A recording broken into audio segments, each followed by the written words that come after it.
Good afternoon. This is Akashvani and I am Valsa Williams with the midday news.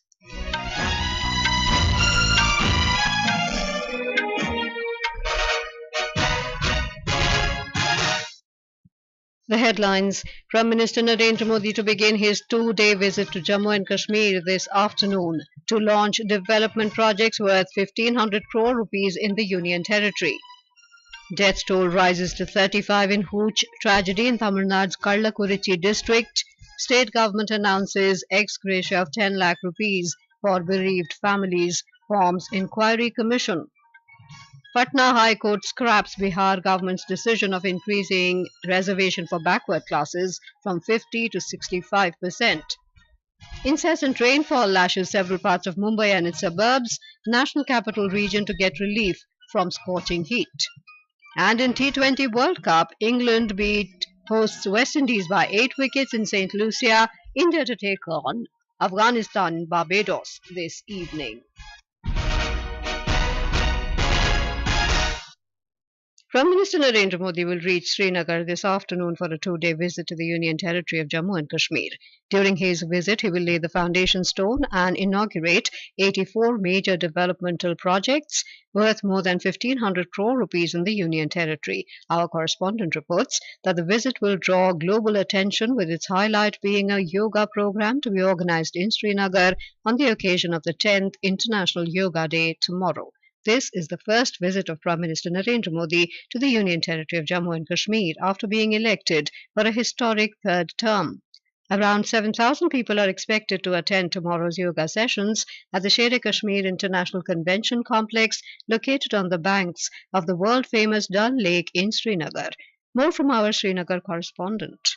The inaugurations will include projects related to road infrastructure, water supply schemes, and infrastructure in higher education. The Prime Minister will also lay the foundation stone for projects like the improvement of the Chinani-Patni-Tapnashri section, the development of industrial estates, and the construction of 6 government degree colleges. Mr. Modi will also launch the Competitiveness Improvement in Agriculture and Allied Sectors JKCIP project worth Rs 1,800 crore. The project will be implemented in 90 blocks across 20 districts of Jammu and Kashmir. During the visit, PM Modi will participate in the Empowering Youth Transforming J&K event at Sher-e-Kashmir International Convention Center in Srinagar. Mr. Modi will also interact with young achievers of Jammu and Kashmir and distribute appointment letters to more than 2,000 persons appointed in government sectors. Tomorrow, Mr. Modi will participate in 10th International Day of Yoga event at SKICC Srinagar and will address the gathering on the occasion. Sunil Koul, Akashvani News from Srinagar. Lieutenant Governor of Jammu and Kashmir Manoj Sinha has expressed gratitude to Prime Minister Narendra Modi for selecting Srinagar as the place for organizing the 10th International Day of Yoga. He also expressed happiness that women and girls will also participate in large numbers during the yoga sessions tomorrow. In Tamil Nadu, 35 people died and more than 100 are undergoing treatment at various hospitals following a hooch tragedy in Kallakurichi. Those who fell ill after consuming spurious liquor yesterday have been hospitalized at various hospitals in Kallakurichi, Salem and Jipmer in Puducherry. An additional number of 48 doctors have been called to assist the district hospitals in treating the affected. District Collector of Kallakurichi, where the incident happened, has been transferred and 10 other officials, including the DSP, have been suspended.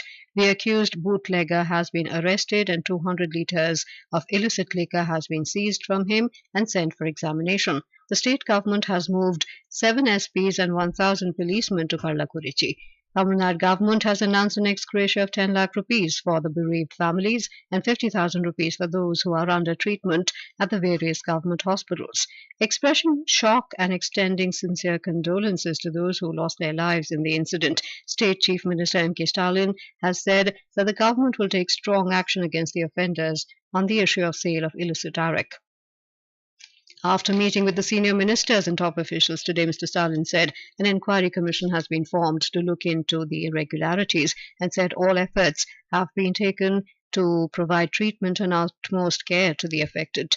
Speaking to the media in Kallakurichi last night, Tamil Nadu Health Minister M. Subramaniam said the deaths occurred because of high methanol content in the liquor.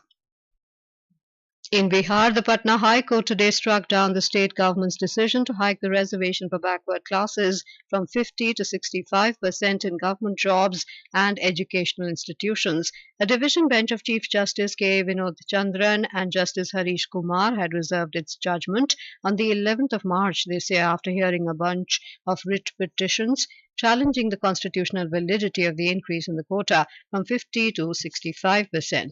After the passage of bills in the state legislature, the state government had notified rules of related acts in November last year aimed to raise the reservation for backward classes, extremely backward classes, scheduled castes and scheduled tribes, SCs and STs. With existing 10% quota for economically weaker sections, EWS, the percentage of reservation quota was increased to 75% in the state. The Jharkhand government has taken decision for a comprehensive caste-based survey in the state. This decision was taken at a cabinet meeting which was chaired by the Chief Minister Champai Soren.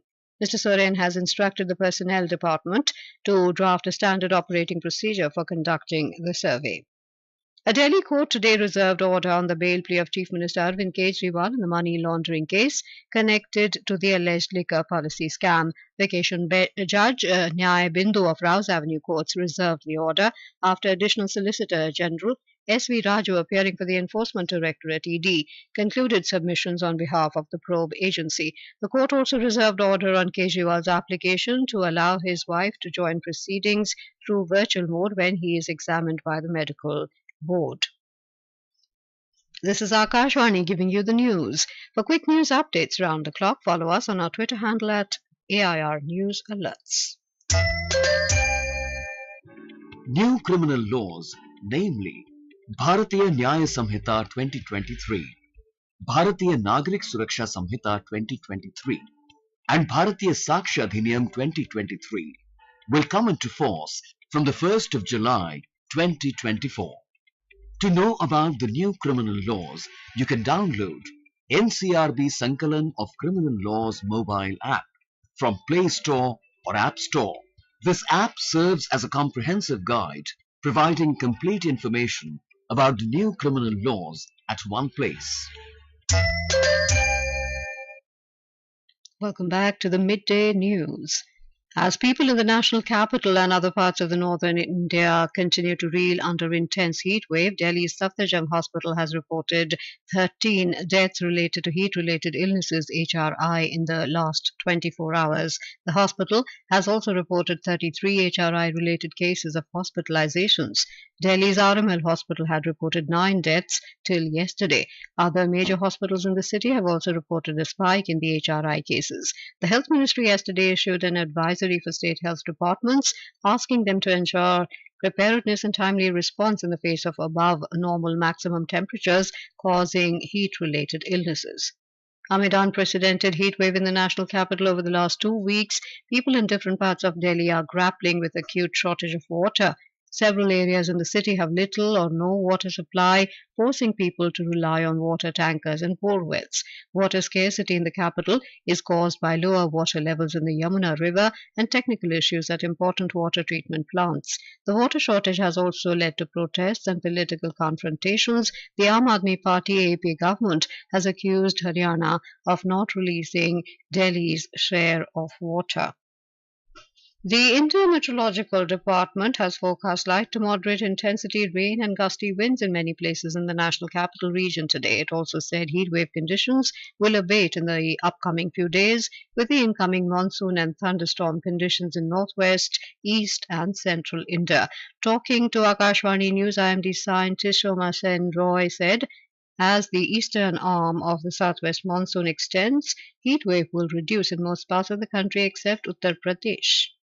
Heat wave conditions. We had issued red alert yesterday also, but today, after the thunderstorm activity in the west and the activation of the easterly flow of the eastern arm of the southwest monsoon, the heat wave conditions are significantly reduced throughout the country. Along with this, of course, western disturbances will be affected for today and maybe up to tomorrow morning, after which we will see freezing temperatures over northwest India. However, heat wave conditions may not recur very much during the next 4 to 5 days. Several parts of Mumbai and its suburbs have been witnessing incessant rainfall since last night. Mumbai city witnessed nearly 20 millimeters, the eastern suburbs witnessed over 29 millimeters, and the western suburbs witnessed more than 59 millimeters of rain between yesterday and this morning. The India Meteorological Department has sounded a yellow alert of moderate rain for the city, while the IMD has issued a red alert for Palghar district and an orange alert for Thane district. The IMD has issued a yellow alert for Raigad, Ratnagiri, Chandrapur, and Gadchiroli. After a warning by the Met Department about heavy to very heavy rains in Kerala this weekend, 7 NDRF teams have left for Kerala from its headquarters at Arakonam, Tamil Nadu. The teams, led by the Deputy Commandant Shankara Pandyan, have left for Kerala following the request of the state government. Union Minister for Environment, Forest and Climate Change Bhupender Yadav participated in a saplings planting program under Ek Ped Maa Ke Naam in Surajkund area today. The program was organized by officers and staff of the ministry. The minister also visited the exhibitions showcased at the event. Addressing the event, Mr. Yadav appealed to people to plant more and more trees. People है, गूलर है, जामुन है और जो झाड़ वगैरह भी है करोंदा वगैरह के, बेर है, ये जो सारे पेड़ हैं, इन पेड़ों को लगाने के लिए हम लोगों ने पूरे देश भर में एक अभियान छेड़ा और एक पेड़ माँ के नाम अभियान में हम ये चाहेंगे कि जिले के डीएफओ इस बात का जोर दे कि जो उनकी नेटिव स्पीशीज है, जो पेड़ दिल्ली में लग सकता है, वो पेड़ आसाम में दूसरा होगा, कश्मीर में दूसरा होगा, तमिलनाडु में दूसरा होगा। हम उसी प्रकार से बीजों का वितरण करें कि नेटिव स्पीशीज पे हम ज्यादा जोर दें। प्रकृति का कोई पेड़ ऐसा नहीं है, कोई पौधा ऐसा नहीं है जो मनुष्य के काम ना आता।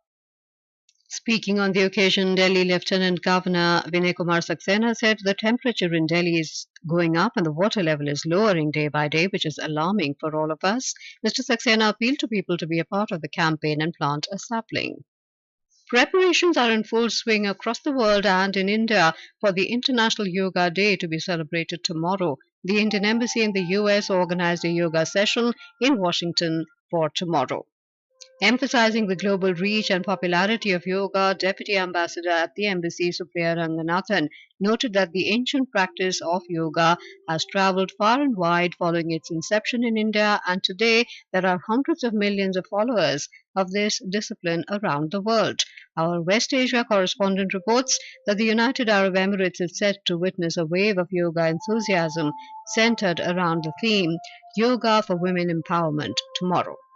The Indian mission in Dubai is preparing to welcome around 4,000 people for a rejuvenating yoga session at the iconic World Trade Center on Saturday. The event promises to be a grand celebration of the ancient Indian practice. In Bangladesh, the High Commission of India will hold the Yoga Day at the Mirpur Indoor Stadium, Dhaka, tomorrow.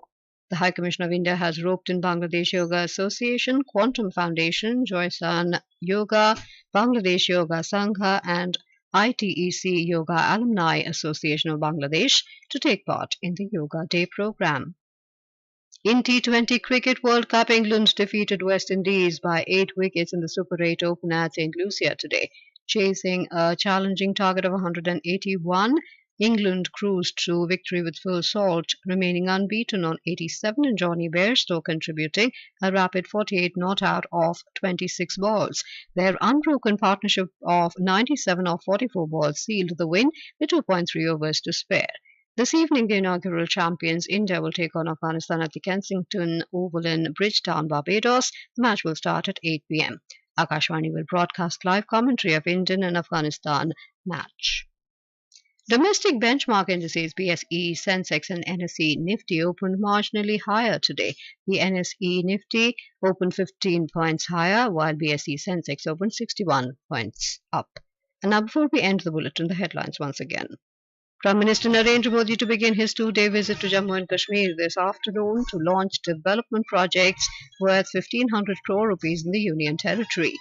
Death toll rises to 35 in hooch tragedy in Tamil Nadu's Kallakurichi district. State government announces ex gratia of 10 lakh rupees for bereaved families, forms inquiry commission.